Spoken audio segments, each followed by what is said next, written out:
Hello and welcome everyone, मैं राहुल मिश्रा स्वागत करता हूं आपके अपने चैनल टारगेट टीचर 68-500 चैनल में। अगर आप CTET एग्जाम की तैयारी कर रहे हैं, आप थोड़े से भी कंफ्यूज हैं बदले हुए पैटर्न को लेके कि बदले हुए पैटर्न पे कैसे क्वेश्चन पूछे जाएंगे, क्वेश्चन का लेवल कैसा होगा, ऑनलाइन एग्जाम से थोड़ा सा भी आपको डर है, तो इस वीडियो को पूरा देखिएगा। वीडियो देखने के बाद सभी कन्फ्यूजन, सभी डर समाप्त हो जाएंगे, क्योंकि इस वीडियो में क्वेश्चन के माध्यम से सिर्फ आपको ऐसे ही मौखिक नहीं बताया जाएगा।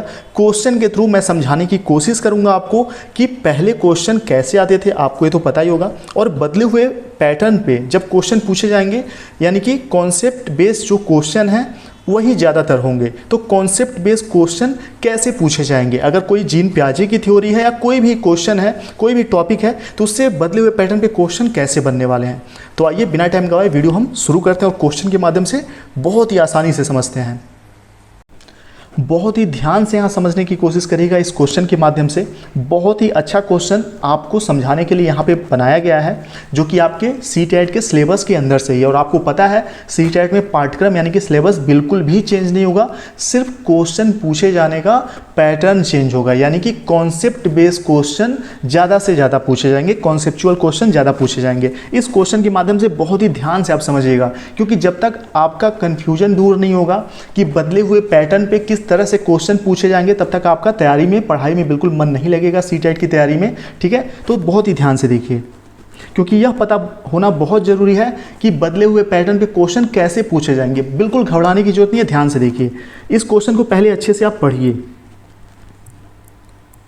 देखिए, दो छात्र आपस में किसी बागीचे से आम के फल को तोड़ने की या खाने की बात कर रहे थे। ठीक है, दो छात्र थे, आपस में बात कर रहे हैं किसी बागीचे से आम खाने के बारे में। उसमें से पहला छात्र क्या कहता है कि हम आम चोरी करके खाएंगे। ठीक है, जब बागीचे का मालिक इधर उधर गया होगा तो हम आम चोरी करके खाएंगे।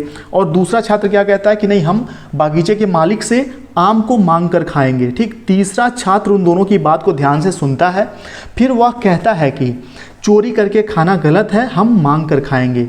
ठीक, अब यहाँ पे क्वेश्चन बनता है इस स्टेटमेंट के बाद। ऊपर जो दिया हुआ स्टोरी है यह एक स्टेटमेंट है, ठीक, और इसके माध्यम से यहाँ पे प्रश्न लिखा हुआ है। प्रश्न पढ़िए। दोनों बच्चों की बात सुनने के बाद तीसरा बच्चा जो व्यवहार करता है वह क्या कहलाएगा। यानी कि दो बच्चों की बात सुना तीसरे बच्चे ने, एक कह रहा है चोरी करके खाएंगे, दूसरा कह रहा है मांग के खाएंगे, और फिर तीसरे बच्चे ने क्या कहा कि आम चोरी करना गलत है, हम मांग के खाएंगे। तो बच्चे ने दोनों बच्चों की बात सुनने के बाद जो व्यवहार किया वह क्या कहलाएगा। सामाजिक व्यवहार, तर्कात्मक व्यवहार, नैतिक व्यवहार या परिपक्व व्यवहार।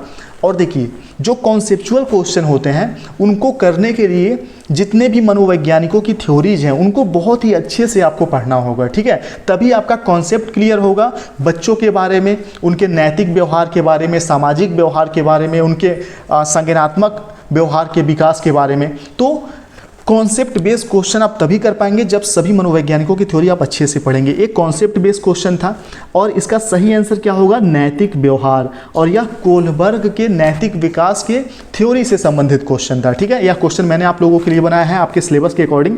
तो बदले हुए पैटर्न में ऐसे ही क्वेश्चन ज़्यादा से ज़्यादा पूछे जाएंगे। पहले भी ऐसे क्वेश्चन आते थे, कम आते थे। कम आने का मतलब यह है कि 50% आते थे। इस बार 70, 80, 90% तक इसी टाइप के क्वेश्चन आपको देखने को मिलेंगे। मनोवैज्ञानिकों के थ्योरी से ही क्वेश्चन होंगे, लेकिन उसको स्टोरी के रूप में कॉन्सेप्ट बेस बना दिया जाएगा, कॉन्सेप्चुअल बना दिया जाएगा। बस इसके अलावा कोई भी बड़ा परिवर्तन CTET एग्जाम में नहीं किया गया है। ठीक है, ध्यान दीजिएगा इस चीज़ को।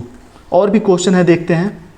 अब देखिए, आपने तो conceptual question, concept based question समझ लिया कि आने वाले CTET एग्जाम में कैसे क्वेश्चन पूछे जाएंगे। अब यहाँ पे प्रीवियस ईयर के कुछ क्वेश्चन देख लीजिए, जैसे है डिस्कैल्कुलिया नामक अधिगम अक्षमता किससे संबंधित है। तो आप सभी को पता है गणितीय विकार से संबंधित है। तो यह क्या है, फैक्ट बेस्ड क्वेश्चन इसको कहा जाता है। और नोटिफिकेशन जो जारी किया गया है CBSE के द्वारा CTET के लिए, वह उसमें क्या बताया गया है कि फैक्चुअल क्वेश्चन के बजाय कॉन्सेप्चुअल क्वेश्चन पे ज़्यादा फोकस किया जाएगा। ठीक है, तो ये हो गया फैक्ट बेस वाला क्वेश्चन, जिसमें आप क्वेश्चन पढ़ेंगे, आंसर याद करेंगे, एज इट इज जाके वहाँ आंसर कर देंगे। लेकिन कॉन्सेप्ट बेस्ड क्वेश्चन में क्या होता है कि आपको कॉन्सेप्ट आपका क्लियर होना चाहिए अच्छे से, तभी आप आंसर कर पाते हैं। यहाँ पे क्वेश्चन है, एक कॉन्सेप्ट और फैक्ट दोनों का मिक्स कह सकते हैं। ठीक है, इसमें कॉन्सेप्ट बेस्ड भी है चीज़ें और फैक्ट बेस भी है कि बच्चों के बारे में निम्नलिखित कथनों में से किस कथन से वाइगोत्स्की अगर होते तो सहमत होते।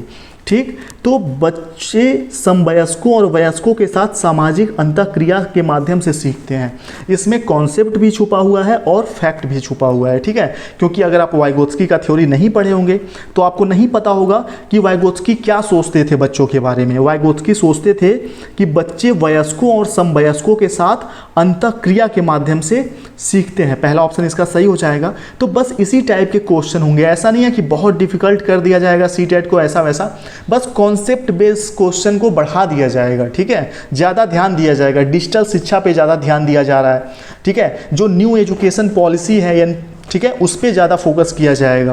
तो घबराने की जरूरत नहीं है। आपको सभी चैनल पे, जो भी चैनल है सीटेट की तैयारी करते हैं, सब लोग पूरी कोशिश करेंगे कि आप लोगों को बदले हुए पैटर्न पे कॉन्सेप्ट बेस्ड चीज़ें पढ़ाई जाएं। और आपको आपके अपने इस चैनल पे, टारगेट टीचर चैनल पे, बहुत ही ध्यान से बदले हुए पैटर्न पे, सिर्फ पैटर्न बदला है, एक बार फिर से मैं रिपीट करता हूँ, पाठ्यक्रम बिल्कुल नहीं बदला है, ठीक। तो बदले हुए पैटर्न पे आपको क्वेश्चन कराए जाएंगे बहुत ही बेहतरीन तरीके से, बहुत ही आसान तरीके से। तो चैनल से जुड़ जाइए, सब्सक्राइब जरूर करिएगा चैनल को, ठीक है। अगला देखिए, आउट ऑफ द बॉक्स चिंतन किससे संबंधित है, ठीक। यह जो क्वेश्चन है ये भी क्या है, फैक्ट बेस्ड क्वेश्चन है, फैक्चुअल क्वेश्चन है, ठीक है। तो यहाँ पे क्वेश्चन क्या है कि आउट ऑफ द बॉक्स चिंतन किससे संबंधित है। तो ये फैक्ट बेस्ड क्वेश्चन है, आपने याद किया होगा अपसारी चिंतन, ठीक। तो इस टाइप के क्वेश्चन इस बार एग्जाम में लगभग ना के बराबर पूछे जाएंगे, या कह सकते हैं बिल्कुल बहुत ही कम पूछे जाएंगे।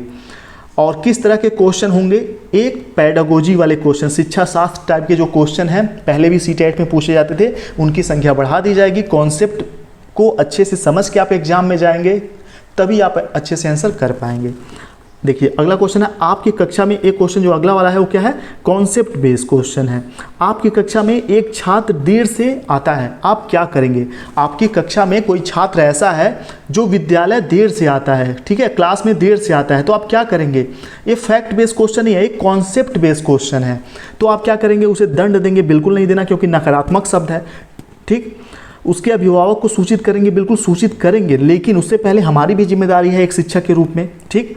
तो हम अपनी जिम्मेदारी को निभाएंगे, उस पर ध्यान नहीं देंगे, ये भी नकारात्मक है। तो क्या करेंगे, कारण जानने की कोशिश करेंगे। देखिए यहाँ पे बहुत ही इजी क्वेश्चन लिए गए हैं जस्ट आपको समझाने के लिए, ठीक है। जब क्लास प्रॉपर चलने लगेगा, सीडीपी वगैरह हर एक चीज़ पढ़ाई जाएगी, तो उसमें क्वेश्चन का जो लेवल है वो बढ़ा दिया जाएगा, ठीक है, ताकि आपकी तैयारी अच्छे लेवल से हो सके और आप एग्जाम में कम से कम मेरी इच्छा है कि सभी लोग 120 प्लस नंबर ला सकें। और इसके लिए हमने व्हाट्सएप ग्रुप भी तैयार कर दिया है। आपको बदले हुए पैटर्न पे अगर नोट्स चाहिए तो उसका नंबर मैं एक बार प्रोवाइड कर देता हूँ आपको, 7905352723, यही नंबर है व्हाट्सएप का। इस पर आप व्हाट्सएप पे मैसेज करके सीटेट 2021 लिख के मैसेज कर सकते हैं और आप पीडीएफ नोट्स प्राप्त कर सकते हैं बदले हुए पैटर्न के अकॉर्डिंग। सिलेबस नहीं बदला है, फिर से मैं रिपीट करता हूँ, सिलेबस वही है, सब कुछ टॉपिक वही है, बस पैटर्न के बदल जाएगा, क्वेश्चन के पैटर्न बदलेंगे, ठीक है। और इसकी फीस जो अभी है वो मैं बता दूँ सिर्फ 250 है, बहुत ही कम फीस रखी गई है। लेकिन इसको पढ़ने के बाद इन नोट्स को अलग से आपको कुछ भी नहीं पढ़ना होगा, अलग से थोड़ा सा भी नहीं पढ़ना होगा, जो भी कुछ है इसी में। साथ ही आपके ऑनलाइन प्रैक्टिस के लिए हमारे टारगेट टीचर 68500 जो चैनल का ऐप है प्ले स्टोर पे, उस पर भी प्रैक्टिस के लिए क्वेश्चन अपडेट किए जाएंगे, जो आप फ्री में इसी ग्रुप में इसी फीस के माध्यम से आप वहाँ प्रैक्टिस भी कर पाएंगे, ठीक है। चलिए आगे देखते हैं। अब देखिए अगला जो फैक्ट बेस्ड क्वेश्चन है, लॉरेंस कोहलबर के नैतिक विकास के थ्योरी से संबंधित, ठीक है। कोहलबर के नैतिक विकास के थ्योरी से संबंधित क्या क्वेश्चन है देखते हैं। ये फैक्ट बेस्ड क्वेश्चन है। लॉरेंस कोहलबर के सिद्धांत में कौन सा स्थान नैतिकता की अनुपस्थिति को सही अर्थ में सूचित करता है, यानी कि इन्होंने नैतिक विकास की जो अवस्थाएं बताई हैं उनमें से कौन सा लेवल ऐसा है जिसमें बच्चे में नैतिकता का अभाव होता है। तो लेवल फर्स्ट में ही बच्चे में नैतिकता का अभाव होता है। तो ये क्या हो गया, फैक्ट बेस्ड क्वेश्चन हो गया। इस टाइप के क्वेश्चन कम आएंगे। कैसे क्वेश्चन आएंगे, यहाँ पे देखिए अगला क्वेश्चन है, अध्यापक को यह सुनिश्चित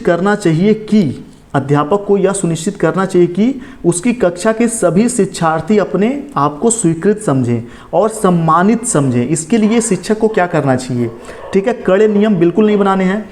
वंचित पृष्ठभूमि से आने वाले बच्चों का तिरस्कार करना है, तिरस्कार भी नहीं करना है।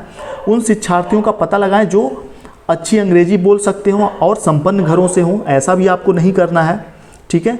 तो आपको क्या करना है, चौथा ऑप्शन, अपने शिक्षार्थियों की सामाजिक और सांस्कृतिक पृष्ठभूमि की जानकारी प्राप्त करना है और विविध मतों को प्रोत्साहित करना, यानी कि उनका कोई मत है, कोई बात वो कहते हैं तो उनको प्रोत्साहित करना है, ठीक है। चौथा ऑप्शन ये क्या हो गया, कॉन्सेप्ट बेस्ड क्वेश्चन हो गया, ठीक है। एक कॉन्सेप्ट बेस्ड क्वेश्चन हो गया, ऐसे ही क्वेश्चन पूछे जाएंगे। उम्मीद करते हैं चीज़ों को आप समझ पाए होंगे। तो जो भी आपके पास नोट्स हैं, अगर पहले के भी नोट्स हैं तो आप उनसे पढ़ सकते हैं। बस क्वेश्चन का ध्यान रखिएगा कि बदले हुए पैटर्न पे ही आप कॉन्सेप्ट बेस्ड चीज़ों को, कॉन्सेप्चुअल क्वेश्चन को ज़्यादा से ज़्यादा प्रैक्टिस करें, ज़्यादा से ज़्यादा कॉन्सेप्ट को समझने की कोशिश करें, ठीक है। चलिए मिलते हैं आप सभी लोगों से नेक्स्ट वीडियो में। चैनल को सब्सक्राइब जरूर करिएगा और वीडियो को शेयर कर दीजिए अपने सभी व्हाट्सएप ग्रुप में, क्योंकि कर भला तो हो भला। Thank you.